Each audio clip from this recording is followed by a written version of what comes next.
Good morning. Our Unitarian Fellowship Houston Community Outreach Social Justice Team consists of Beverly Collins, Bob Wiener, Dodie McKellar, Harold Root, Janice LaRoque, Jimmy Dunn, John Huberman, Julie Wilson, Victoria Chin, and me, Gary Button. Our determination and dedication to serving the social and fairness justice needs of our local community is guided by our Unitarian values and our 7 principles. Our present team came together late February 2021. We began meeting twice monthly in March 2021 via Zoom. We continue to meet via Zoom, but now once monthly.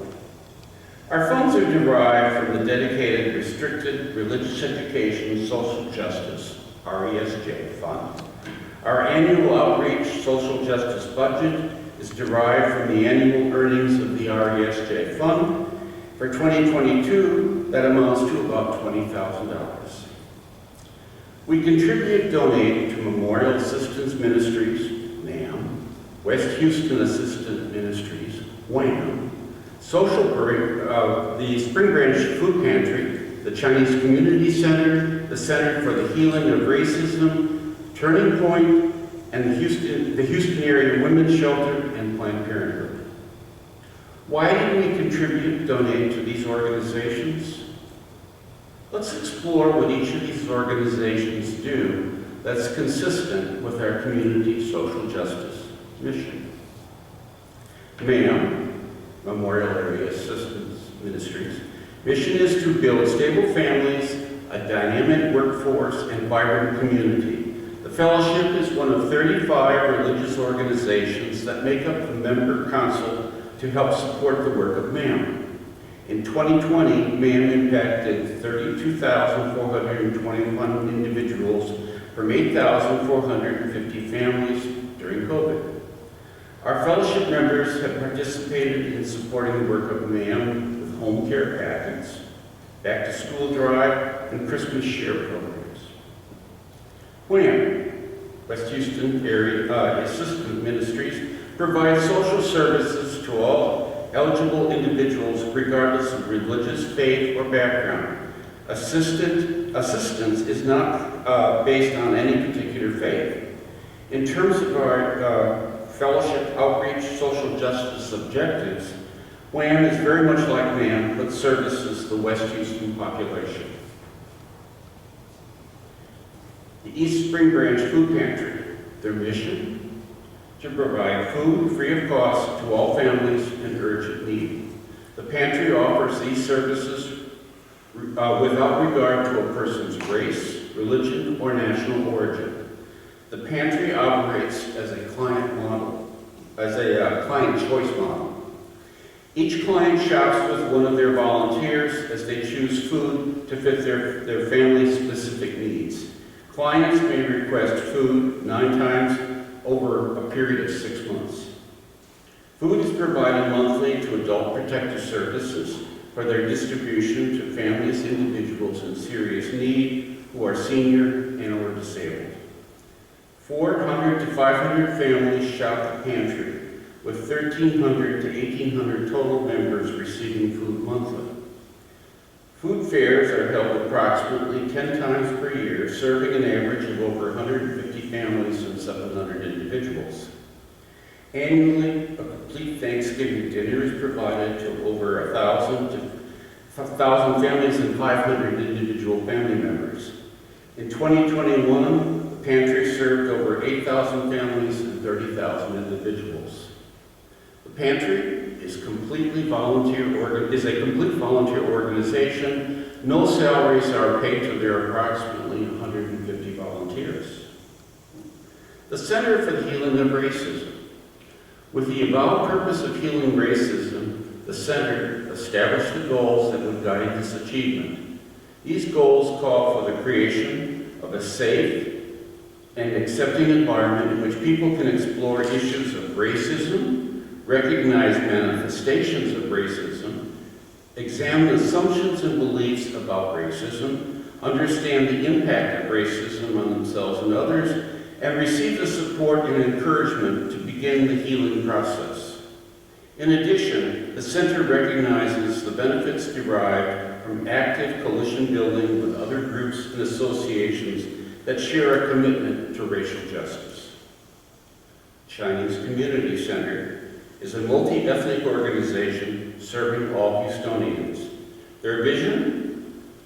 A vibrant organization serving, strengthening, and celebrating the Chinese community. Their core values: care with love and compassion, to serve with sincerity and integrity, thrive on joy and harmony. Their mission: enhance the quality of life and well-being of Chinese Americans and the community at large, promote the awareness of Chinese culture and appreciation of cultural diversity, facilitate assimilation of Chinese immigrants into American society, and advance coalitions in community development and building. Turning Point Center. The Turning Point Center offers food, shelter, and other rehabilitative services to meet the physical and emotional needs of individuals aged 50 and above, who are unable to provide safe and adequate living conditions for themselves.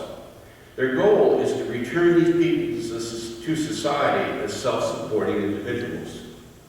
Turning Point ensures, through the use of donations, that the resident clients have adequate clothing to protect them from the elements and to make a proper appearance as they attend schools or search for employment.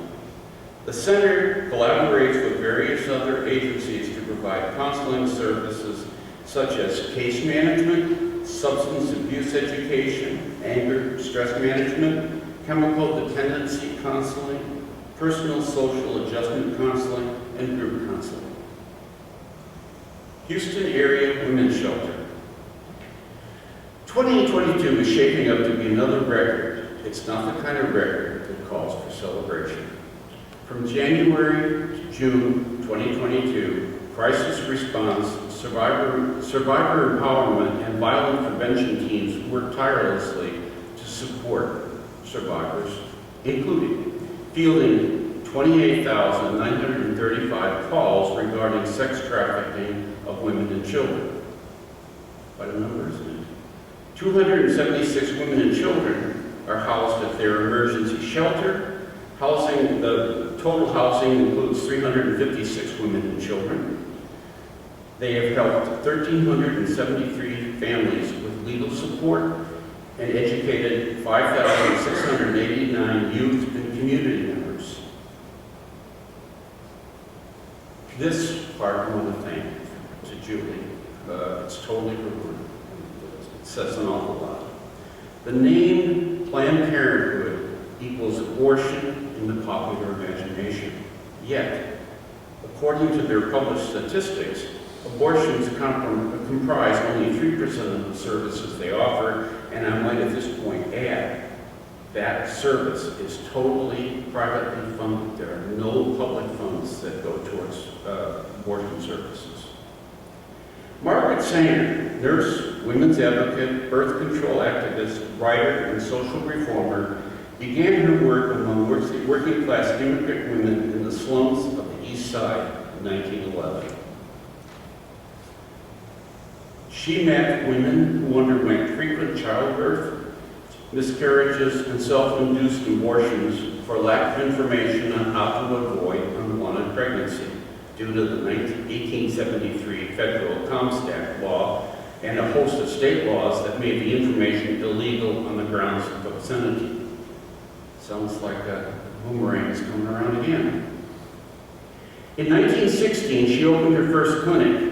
Her efforts and tireless advocacy eventually led to her founding the American Birth Control League in 1921, which eventually became Planned Parenthood Federation of America. Today, Planned Parenthood is a tireless advocate for women's choice in pregnancy, but they also offer a wide array of crucial services to any person who comes to their clinics, no matter their ability to pay.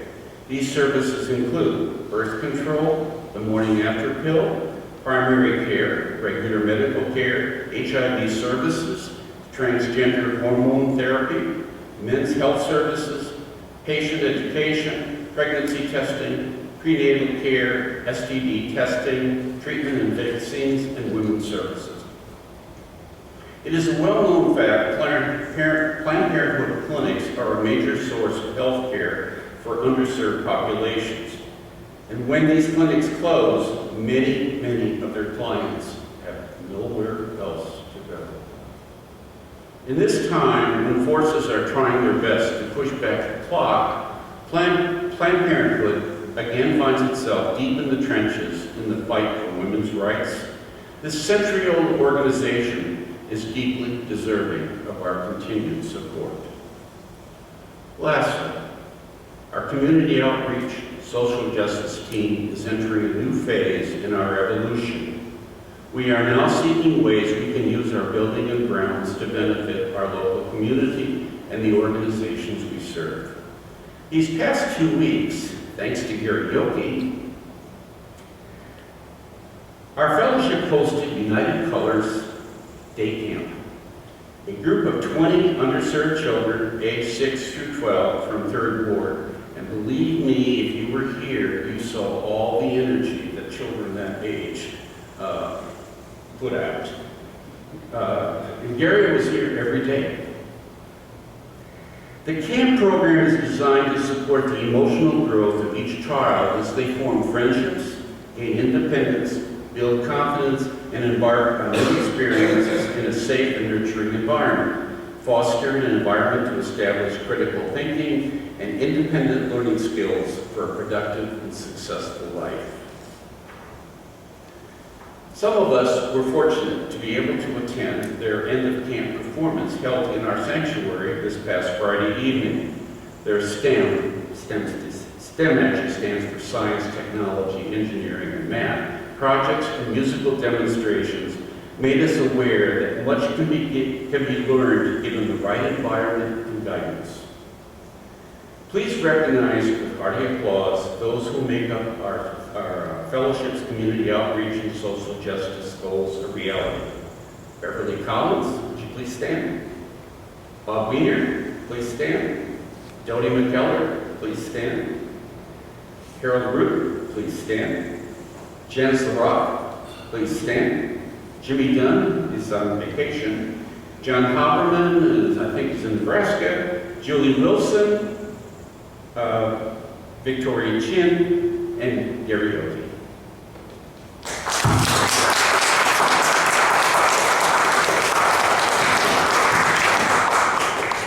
Thank you. And now, I believe, we turn the program over to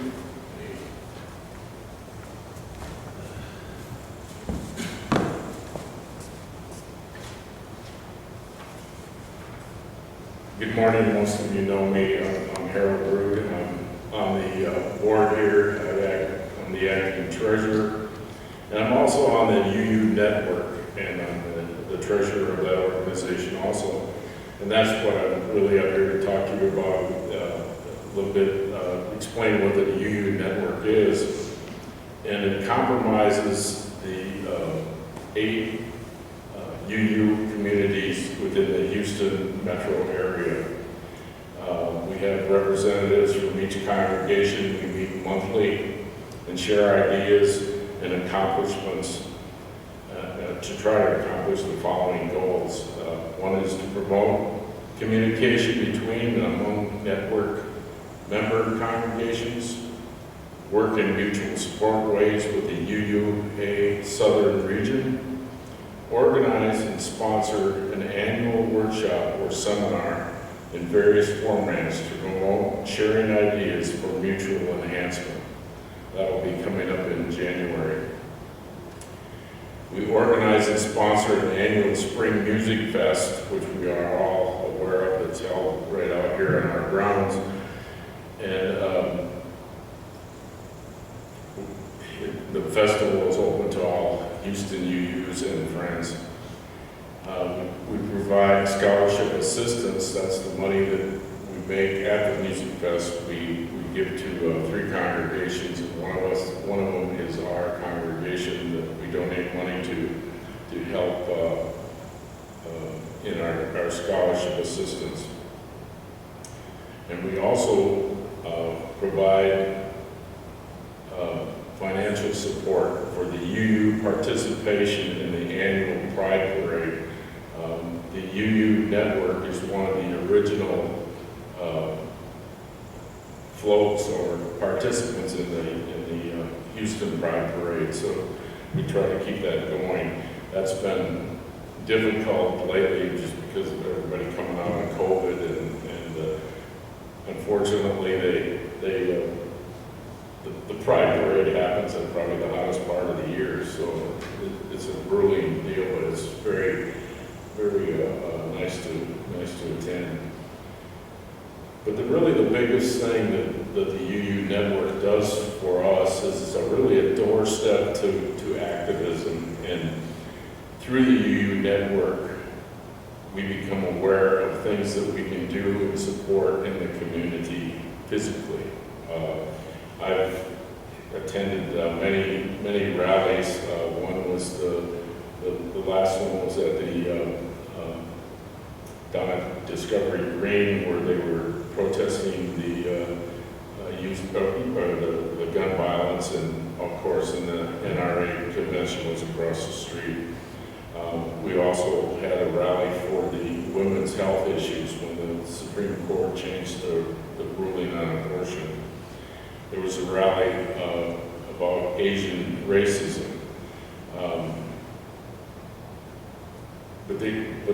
But through the network, this is how I hear about all this stuff. And not too long ago, I got a call from Sarah Hara Burrell, I guess that's how she pronounces it. And she invited me to attend a UUA national meeting via Zoom, which introduced us to the Good Trouble congregations and also the UU to Vote. And then from there, I found out that the UUA handles it nationally, and in the states that don't have a representative or somebody to lead, they step in and lead for that state. Texas has the Texas UU Justice Ministry, and Reverend Aaron Waters, I believe, is heading that up, and we signed up for to be part of that. We're one of 23 congregations in Texas that is in that program. So we should be getting some postcards and in August to activate that UU to Vote program. Also, within Houston, we have Jordan Osman. She's from First UU. The area ministers have hired to manage the Houston Metro program for the UU to Vote. So that's all I've got to say this morning on that, and I'd like you to welcome Jordan Osman.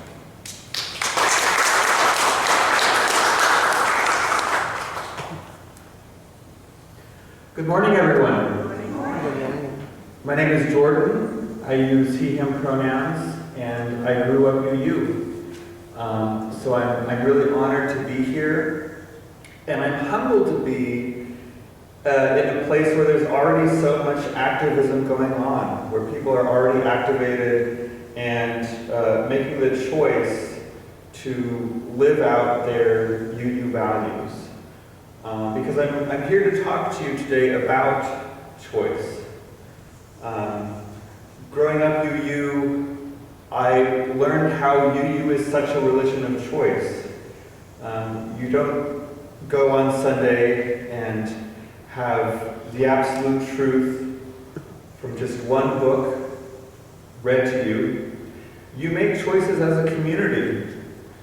What does truth mean? What do I care about? How can I live my best life to better the world and change the world? I just got back from a conference, a week-long conference in Boone, North Carolina, where, thank heavens, it was a bit cooler than here. And it was a conference on the Holocaust. It was 40 hours of instruction.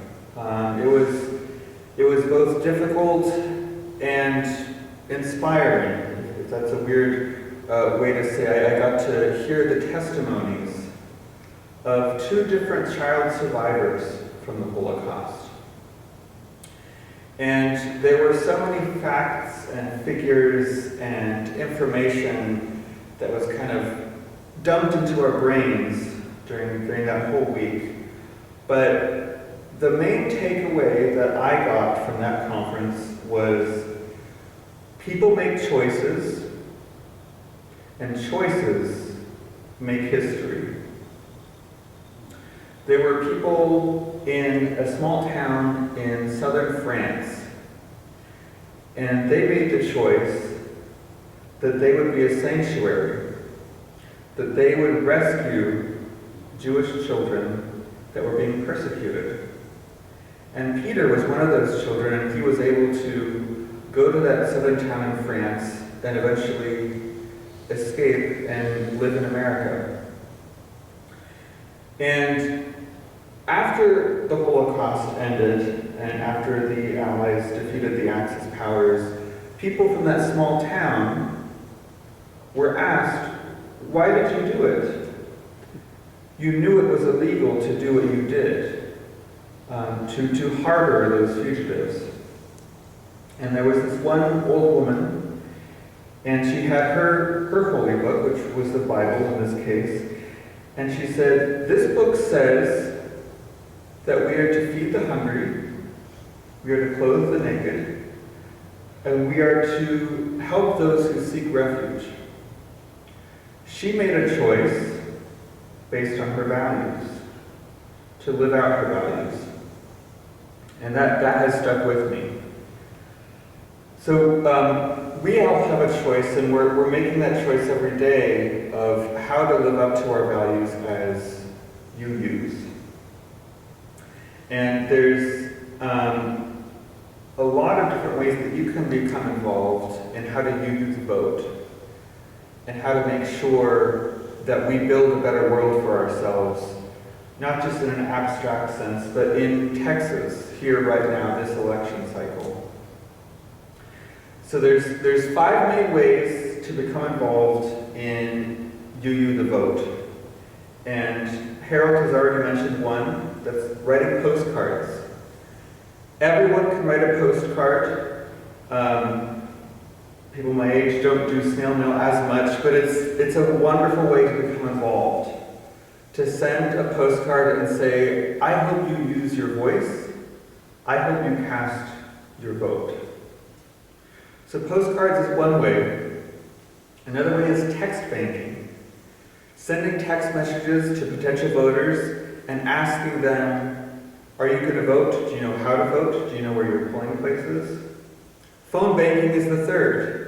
Getting on the phone, and I know it can be scary. My very first semester of college, I was what's called a phone-a-thon caller.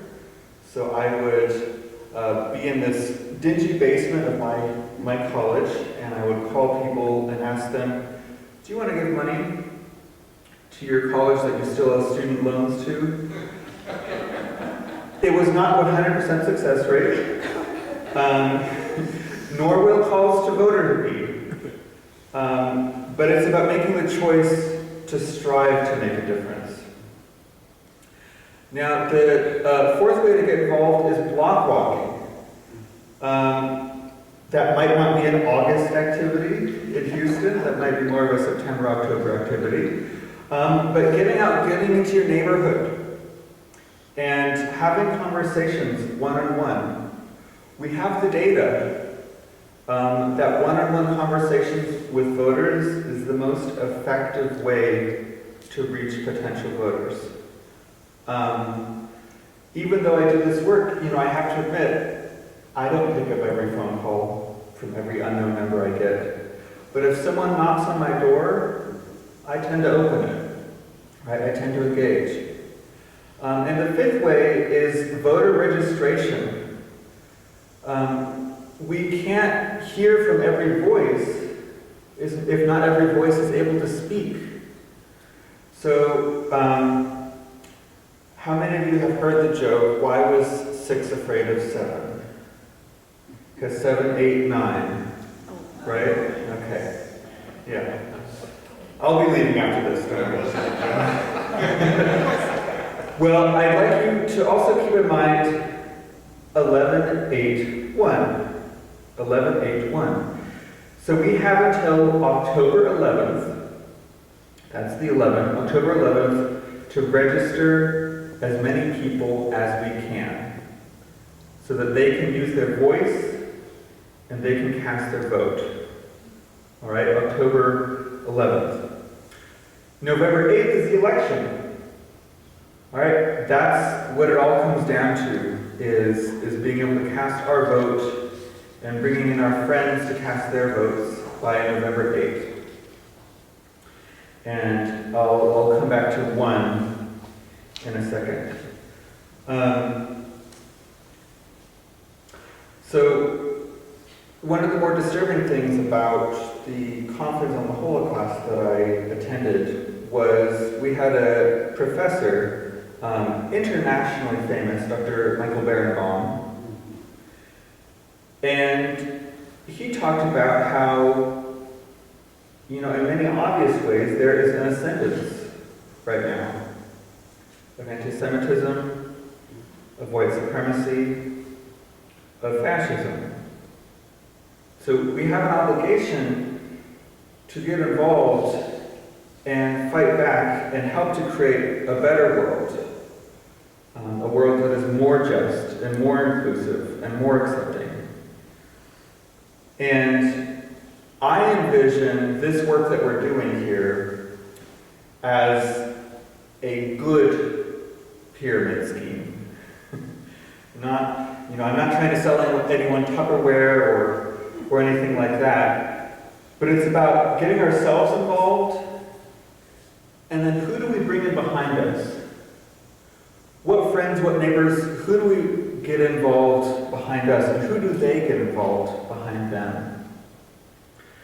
Because the future, good or bad, is not inevitable. The future is what we make of it.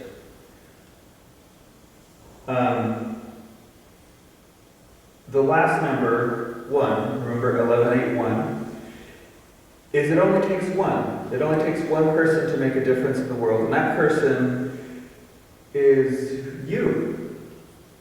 Because you can help to improve the world, and you use the vote and build a better future. And I just want to end by saying, besides thank you so much for having me, is if people make choices, and choices make history, what choices will you make? Thank you so much.